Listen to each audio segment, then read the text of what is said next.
جو کلنگ ہوئی ایک نوجوان کی، آصف پڈرو جس کا نام ہے اور میری کانسٹیچوئنسی میں پڑتا ہے پوتروال شوپیان میں، یہ ایک دل دہلانے والا سانحہ تھا۔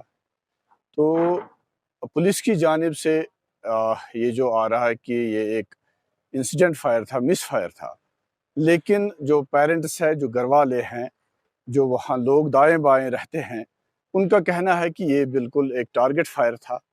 تو بحثیت ایک ریپرزنٹیٹیو کے چونکہ یہ نوجوان بی ایس سی نرسنگ کر رہا تھا، یہ صرف نہ اس گھر کا ایک چشم و چراغ تھا بلکہ پورے علاقے کا، یہ پورے علاقے کی نظریں اس پہ تھی کہ میڈیکل پروفیشن میں یہ اپنا کیریئر بنانا چاہ رہا تھا۔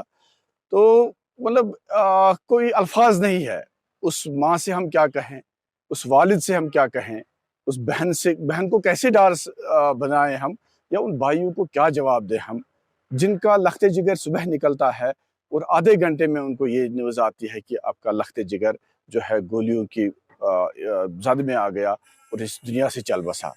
تو میرے پاس تو الفاظ نہیں ہے۔ میں ایل جی ایڈمنسٹریشن سے اور پولیس انتظامیہ سے گزارش کرتا ہوں کہ یہ جو لوگوں کے خدشات ہیں کہ یہ کوئی مس فائر نہیں تھا، اس پہ تھارولی پروب کیا جائے۔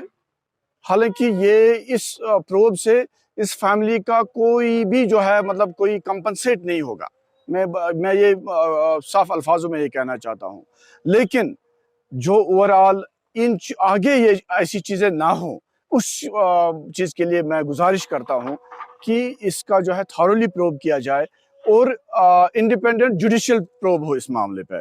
یہ میری گزارش رہے گی سرکار سے۔ دیکھیے، بہت ہی دکھ ہوا کہ جو آصف احمد کی جب انہوں نے کل ایک کلنگ ہوئی ہے، تو مجھے لگ رہا ہے کہ بہت ہو چکا ہے اور اب برداشت سے باہر ہو چکا ہے۔ ایسے جو واقعات ہوتے ہیں بالکل برداشت نہیں ہوتے، میں اس کی پوری طرح سے مذمت کرتا ہوں۔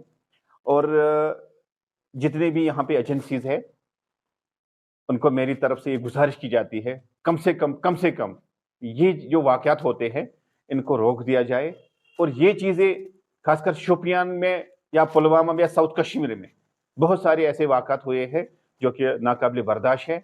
کیا بگاڑا تھا آصف صاحب نے اور کیا بگاڑا اس کی فیملی نے؟ اس کی فیملی سے آصف صاحب کل ان سے وہ جدا ہو گئے تو ان کی آنکھیں پرنم ہے۔ کم سے کم اس پہ کنٹرول ہونا چاہیے، اور عام آدمی پارٹی کی طرف سے میں اور اپنے شوپیان کے عوام کی طرف سے میں اس مسئلے کی، اس کی جو کلنگ ہوئی ہے اس کی پوری طرح سے مذمت کرتا ہوں، اور ایجنسیز کو میری یا ڈسٹرکٹ ایڈمنسٹریشن اور جو ہماری ایس پی صاحبہ یہاں تنوشری میڈم ہے ان سے گزارش ہے کہ اس واقعے کی پوری طور کارروائی کی جائے اور انویسٹیگیشن کیا جائے، کیا یہ کیلنگ ہے یا اور کچھ ہے، یا اس کے بغیر بھی کچھ یہاں ہمارے پنڈت بھائی کو مار دیا گیا ہے۔ تو بہت سارے کہتے ہیں کہ ان نون گن مین، یار 70 سال ہو گئے، کب یہ ان نون بن جائیں گے؟ کب ان ان نون کو نون کے نہ بولو بدو برا نہ بولو بدو بردار، کب تک سہیں گے؟ یہ کب تک برداشت کریں گے یہ ان نون؟ آج کسی کا بیٹا، کل کسی کا شوہر، کل کسی کا بھائی، کل کسی کی بہن، کتنا مطلب ہم سہیں گے، کتنا برداشت کریں گے؟ اب برداشت نہیں ہوتا ہے۔ اتنی ساری ایجنسیز ہے، اتنا سارا فوج ہے، اتنی ساری پولیس ہے، کیا کر رہی ہے؟ اور یہ پولیس کے ہاتھوں یا فوج کے ہاتھوں یا کسی اور کے ہاتھوں نہیں ہونا چاہیے، ایک سول کی جان جاتی ہے۔